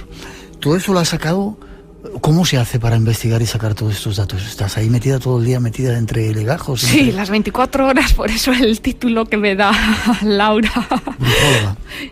Y bueno, con las fuentes escritas, tanto por inquisidores como también el reflejo en la literatura del momento, en el arte, en las estampas, en las devociones, en los tratados de confesores, es ir llamando a capítulo a todos los testigos de un proceso, el sentirse también, me he sentido y lo reconozco, inquisidora de las benévolas cuando estaba yo sola en los archivos secretos de la Inquisición y veía pues pasar a todo un pueblo por delante de mi vista a través de la imaginación reconstruyendo la letra antigua y decir, realmente volaban. Yo salía convencida muchas mañanas, después de estar 6 horas leyendo aquellos documentos, de que lo más fácil era no aliarme con la ciencia, sino decir que volaban, tanto en Barahona como en Andalucía, como en la Cernégula. Todos repiten unos mismos pasos y todos tienen unas mismas visiones, incluso en América, donde a las fuerzas del mal, en vez de verlas como macho cabrío, las veían vestidas con traje de español. Es que volaban. ¿Qué tenían, en breve si puedes, que las hacía tan peligrosas? ¿Qué conocían las brujas para hacerlas tan peligrosas para la sociedad imperante en aquel tiempo? Claro, había un grupo que es al que decía que no se le debería haber puesto el epíteto de bruja o de hechicera, que era el de las delincuentes. Personas que hacían allanamiento de moradas, homicidios, entraban por las chimeneas antes de que Hollywood lo pensara, y vemos, por ejemplo, las brujas de pareja en la Alcarria de Guadalajara. ¿Qué es eso de las brujas de pareja? Pues estas eran temibles. Yo he dado allí conferencias y sobre todo he puesto de manifiesto el alto sentir ciudadano que tenía un pueblo que podía haber aplicado la justicia por su mano. En torno a 1520 pues ya vemos cómo se obraba y sin embargo ellos llamaron a la justicia eclesiástica para que dirimiera. Estas estaban acusadas de entrar con panderos y con distintos instrumentos disuasorios en las alcobas y tener una predilección por los niños. ¿Y los robaban o los cogían? Los robaban, los asesinaban y además, bueno, con los restos de aquellas pobres criaturas fabricaban ungüentos. Por eso digo que estas en ningún caso las deberíamos llamar brujas, sino delincuentes, pero pagaban justos por pecadores, porque nunca perdonaré a la Inquisición que el mago más famoso del Renacimiento español, Eugenio Torralba, pereciera en el calabozo, un hombre bueno que tenía un ángel llamado Ezequiel, que además se lo habían presentado en la Roma de los Borgia, que hablaba lo mismo con musulmanes que con capuchinos, y que un ángel, que él fue capaz de volar en media hora desde Valladolid a Roma y presagiar el saco de Roma cuando puso en jaque al Papa por las tropas de Carlos V, y sin embargo, por ser un visionario político, murió en Cuenca, en la cárcel de la Inquisición, cuando luego a otras brujas que eran realmente criminales se las condenaba a 10 años de destierro del obispado. Es que era una justicia desigual. Ya. ¿Hechiceras? También, con talismanes, con amuletos, con saberes que venían desde antiguo para curar el mal de ojo, como aquellos árabes que en tiempos de la Reconquista cortaban alguna de las orejas a sus bellos caballos para que no parecieran tan perfectos, para librarlos de las malas visiones de los envidiosos. Y dentro de esta nómina también párrocos metidos en magia. ¿Párrocos? Sí. En Aragón utilizo un término que aviso a los oyentes que puede parecer como si fuera una comedia, una zarzuela, los saludadores de Aragón. Bueno, es que eran párrocos, mosenes, que a principios del Renacimiento recorrían las ciudades y sobre todo los pueblos y las aldeas de Aragón y sobre todo de Zaragoza. Ellos realmente pues tenían una vocación cogida con alfileres y la Inquisición era letal contra estos falsos párrocos. Entonces, bueno, pues congregaban a las mujeres casadas y solteras en la plaza del pueblo y decían que de un solo vistazo ellos iban a saber cuáles eran brujas. Después, a las que eran brujas las llevaban a una casa y allí decían que con besos y caricias las curaban. Y lo mismo aplicaban en los conventos. En el barrio del Gancho, en la parroquia de San Pablo, en Zaragoza, actuó uno de ellos, Pablo Borao, que en torno a 1511 montó un círculo mágico donde metió a sacristanes, zapateros, que son los que se llevaron toda la culpa. A él los inquisidores lo encerraron en el Palacio de la Aljafería, se escapó con unas sábanas colgando por una ventana, huyó a Roma y no era mago en absoluto ni astrólogo, pero le salió bien en la partida porque al final obligó a los inquisidores a pagarle cada uno 500 ducados por haberle manchado el nombre. Has hablado de magos, ¿también había magas? Sí, también, y visionarias. Porque dentro de ese capítulo de las brujas más adorables, más inofensivas, pues hallamos a aquellas que podían ser vistas tan pronto como beatas, pero bueno, pues en el momento límite, al considerarlas el pueblo como santas, eran proclives de ser encerradas. Le pasó también a otra bruja de la Manchuela, la beata Isabel María Herraiz, de un pueblo llamado Villar del Águila, que en el tiempo en el que en la Revolución Francesa se llevaban las mujeres en andas a Notre Dame como si fueran la diosa razón, pues a ella la metían en andas en la iglesia de su pueblo porque decía que tenía una unión mística con Cristo. Estamos casi en 1800 y esta pues fue otra víctima que, siendo inocente, hoy está enterrada en los escalones de la iglesia de San Pedro de Cuenca. Eso dice la tradición, porque dijeron que así como antes había recibido tantos honores en vida porque su pueblo la reverenciaba, pues a partir de entonces recibiría el oprobio de las suelas de los visitantes. 2:41, 1:41 en las Islas Canarias. Seguimos adelante con más datos. Nos vamos a ver lo que es el Prado del Macho Cabrío. Espacio en Blanco. Tu cita con el misterio en Radio Nacional.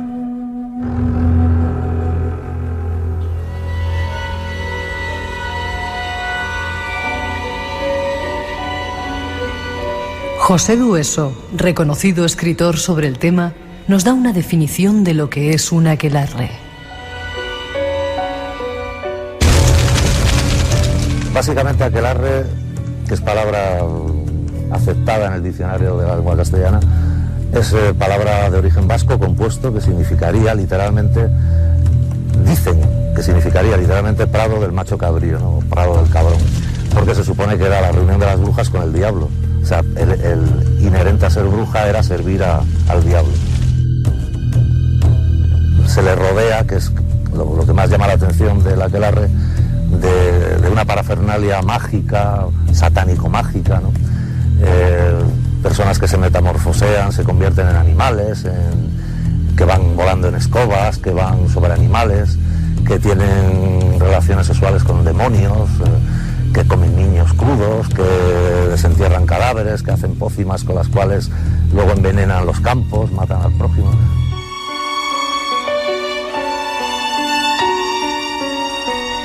El poder de las brujas, los aquelarres, la reunión de brujas.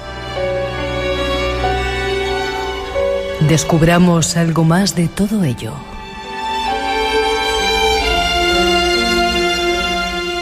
Sí, está lo que decía José Dueso. ¿Te ha ocurrido que cuando estás con estos temas de repente pasan cosas raras, María? Nos está fallando los equipos, me falla mi micrófono. Me dicen de realización que de repente los módulos que tenemos, ¿sí, Paco? A uno. Bueno, igual es que pasan cosas raras. Cuando hablas de brujas, pregunto.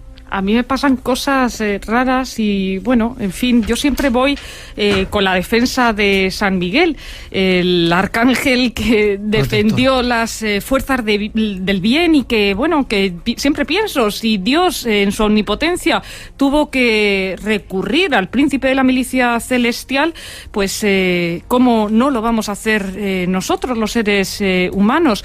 Pasan cosas y creo que, bueno, hoy, a pesar de esas situaciones que pueden resultar incómodas, pues siempre hablar de estos temas y sobre todo saber que se cuenta con esas sandalias doradas de San Miguel permite hablar con valentía aquí o en África, donde incluso los pueblos que no han conocido a Cristo pero que están atemorizados por el vudú utilizan esta intercesión arcángel. Vale. Estamos bien protegidos con San Miguel.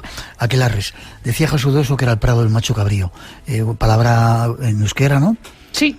¿Existían en muchos lugares? Es decir, había muchos lugares de reunión donde se reunían estos personajes. En toda la geografía española, y a pesar de lo que pudiéramos pensar, en Galicia fue en uno de los últimos territorios donde se aplicó la llegada de la Inquisición, quizá porque estaba tan arraigado ese contacto animista con la naturaleza que parecía, bueno, pues algo contra lo que no se podía actuar de ningún modo. También, bueno, porque es una magia blanca, sobre todo la que impregna las tierras galegas, o yo lo veo así también por el recuerdo de mi abuelo Ángel y sus caballerías por aquellas tierras, y al fin y al cabo, bueno, pues a ver las ainas, o caso es encontrarlas. Pero hoy hay muchos pueblos en nuestra geografía que presumen de ser las localidades por excelencia de las brujas, los pueblos de las hechiceras. Pues, por ejemplo, el topónimo está en Llano de Brujas, en Murcia, y también vemos como en Asturias, en Barro de Llanos, el día de San Bartolomé se realiza una especie de caza ficticia de las brujas de Barro, o también en aquellas tierras cantábricas, las manzanas, no como la de Blancanieves, sino como un objeto purificador más allá del pecado de Adán y Eva, pues a través de una pira realizan el conjuro como si fuera la queimada gallega. Y también, bueno, pues podremos hablar de Herencia, de Daimiel en Castilla-La Mancha, de Peñalén en Guadalajara, de Valdeúncar en Cáceres, que consideran que son pueblos de las brujas, igual que también Trasmoz en Aragón, sobre todo a través de la leyenda de Béquer, o Valverde de Júcar en Cuenca, donde se celebra la fiesta del Santo Niño, que no se han registrado casos de hechicería, pero allí aseguran que los gemelos tienen un don. Así que, bueno, yo lanzo la escoba a Laura. Ahí dejas. ¿Vas a decir algo? Pues encantada de asumir la escoba, y que, por supuesto, en Valverde de Júcar se celebran además las fiestas de moros y cristianos, las primeras en calendario a nivel mundial, y hay una magia especial que a María y a mí siempre nos atrae. Es esa antropología del siglo de oro que María, con su pluma magistral, hace que también sea propia del siglo XXI. Yo vuelvo atrás un poquito en el tema, si os parece. Hablábamos de aquelarres. Reuniones donde quizás se aprovechaba para hacer actos sexuales que no estaban muy permitidos, y donde gran parte de esas ensoñaciones que se tenían eran provocadas por algunos elementos psicotrópicos. Sí, efectivamente. Eso está demostrado ya, a pesar de que tú creas que sigan volando, yo también me lo creo que las brujas vuelan. Rurales y urbanas por todas las latitudes, se esperaba esos momentos que, más allá de lo esotérico que pudieran encerrar, pues eran también esos géneros de encantación, momentos en los que a través de esa práctica de hacer hechizos, hombres y mujeres podían llegar pues a unos extremos que estaban prohibidos.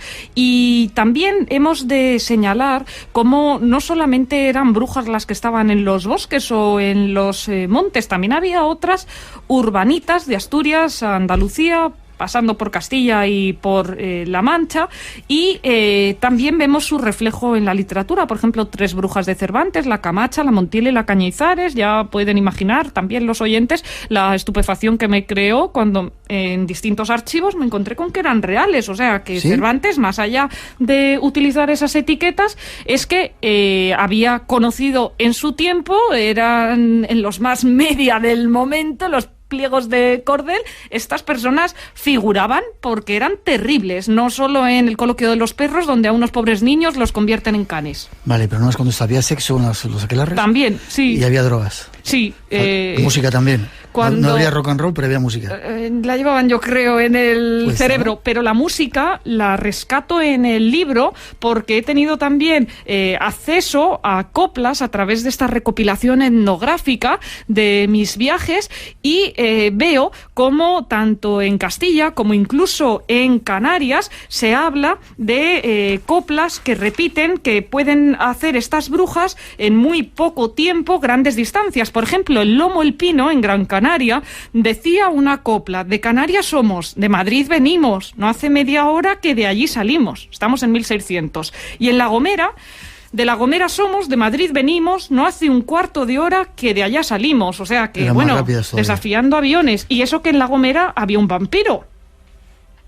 No me lo cuentes ahora, para otro día. 2:50. Quiero todavía hablar un poquito de la Inquisición. Vamos con ello.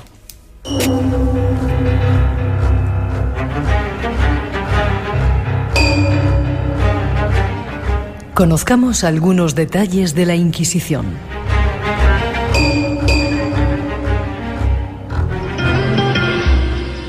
La Inquisición era un tribunal religioso itinerante que buscaba y castigaba crímenes contra Dios y la Iglesia Católica. En el proceso, eliminaron de España su diversidad religiosa y cultural.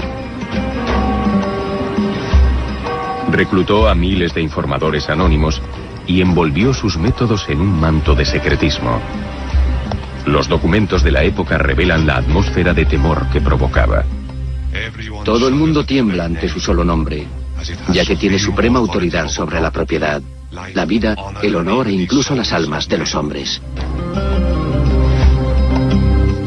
Los estudiosos modernos están volviendo a examinar las pruebas existentes y extraen nuevas y sorprendentes conclusiones sobre por qué surgió la Inquisición, cómo funcionaba y por qué se le permitió existir durante unos 300 años.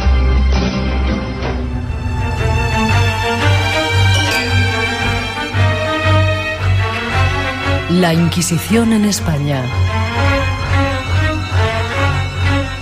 Una institución llena de misterios, de sombras, que han comenzado a desvelarse en nuestros días. Nuestras invitadas son expertas en el tema y nos cuentan. En los últimos minutos, María, la Inquisición ya has contado que no era tan dura, o no había sido tan dura como habían contado las malas lenguas por ahí en Europa, ¿no? Que un poco decían que España era el sitio donde más gente se había quemado. No fue tanto, ¿no? La Inquisición tuvo 3 procederes diferentes en sus primeras centurias. Primero, cuando en 1478 se crea el tribunal, pues se ceban con los judeoconversos. Luego surge la diáspora sefardí y a lo largo del siglo XVI, sobre todo en la primera mitad, se decía que realmente todos los procesos de brujería eran más soeces, por lo que tú decías del sexo en los aquelarres, que procesos de fe, que sobre todo era la lascivia, así que los inquisidores decían despáchense pronto. Pero fue además en la segunda mitad del siglo renacentista, de expansión de España ante el mundo, cuando empezaron a radicalizarse las posturas en torno a la brujería, sobre todo porque se metió a criminales bajo el saco de brujas, como he explicado antes, sobre todo pues por el homicidio y las amenazas a mujeres embarazadas y a niños. Y ahí la Inquisición empezó a ser severa.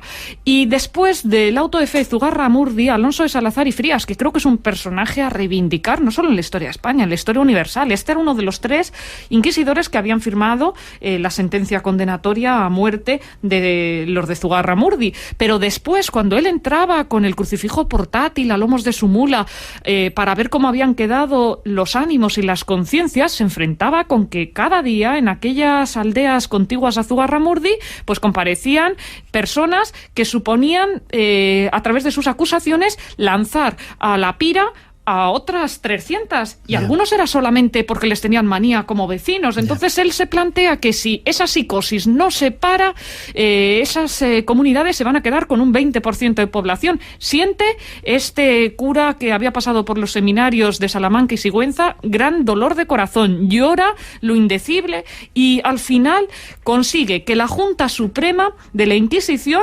adopte su consejo. No hubo brujos ni embrujados en el lugar hasta que se comenzó a hablar y a escribir de ellos, y a partir de ahí el pacto de silencio va aminorando las causas de brujería hasta llegar a la última hoguera, 1781, la cieguecita de Marchena, la beata Dolores, que estando en la jaula en el convento de San Pablo, después de que los espectadores tiraran el puente de Triana a base del peso y de que los inquisidores no pudieran tomar sus asientos en el templo hispalense porque allí estaban los sevillanos apostados, pues esta mujer, que tan pronto decía que ponía huevos como que veía al niño Jesús, pidió dentro de la jaula, sin querer retractarse, que le dieran un puro y se lo fumó delante de los teólogos. Y ahí terminó su historia.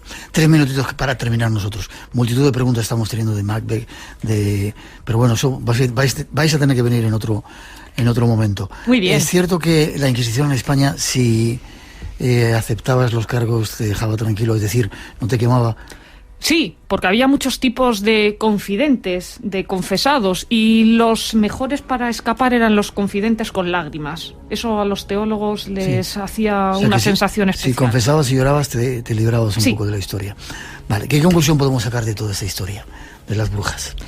Pues que todo el tejido social de la España imperial estuvo involucrada con la brujería, desde los reyes, con esa magia también envuelta en las meninas, hasta el mendigo y los místicos como San Juan de la Cruz, que decía que todas las noches era perseguido en su alcoba por un espíritu, lo llamaba genio.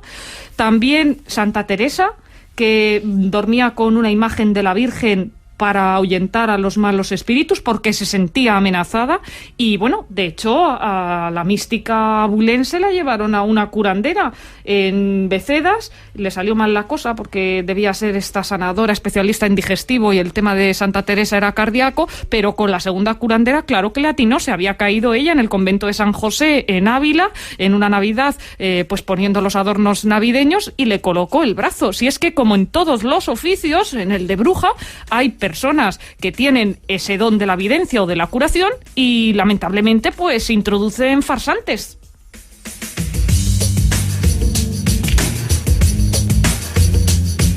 Pasaporte de bruja de María Lara y con prólogo de su hermana Laura Lara. Gracias a las dos por haber estado en el programa. Han pasado muchas cosas. He visto que antes no funcionaba esta lucecita, mi micrófono ahora ya funciona. Forma de contacto con vosotras. Laura, María, ¿hay alguna forma? Por supuesto, los alumnos y en general los lectores, los seguidores, los escuchantes de Radio Nacional de España pueden contactar con nosotras a través de Facebook. El Facebook personal de María es María Lara Martínez, el mío Laura Lara Martínez, y también a través de Twitter, @DRA, la abreviatura de doctora, María Lara, @DRA, Laura Lara. Será un honor Y a mí ha sido un honor que hayáis estado las dos y un placer que hayáis estado. Tenemos que hablar de profecías, que eso nos ha quedado ahí para la próxima, ¿vale? Vale, estupendo. Desde la Revolución Francesa hasta los jesuitas, pasando por la Armada Invencible y la Casandra madrileña, Lucrecia de León. Pero ¿cómo sabéis tanto, Dios santo bendito? ¿Tenéis más hermanos así que sean como vosotras? Somos hermanas únicas y tampoco tenemos primos hermanos, así que nuestros abuelos nos tienen a nosotras solas. Normal, porque si no os lleváis todos los premios vosotros de la universidad. Gracias, un placer que hayáis estado con nosotros. Muchas gracias. Gracias.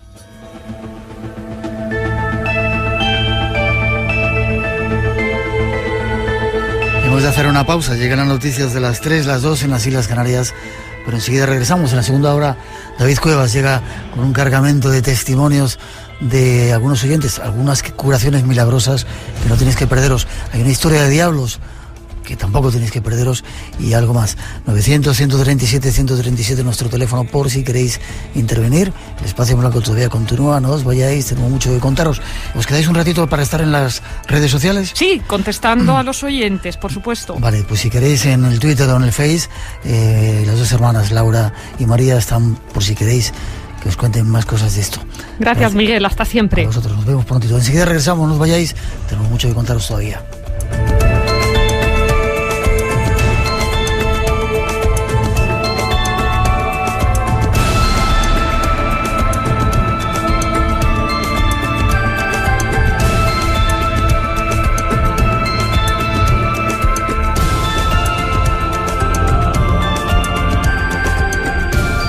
Espacio en Blanco. Tu cita con lo desconocido. En Radio Nacional. Con Miguel Blanco.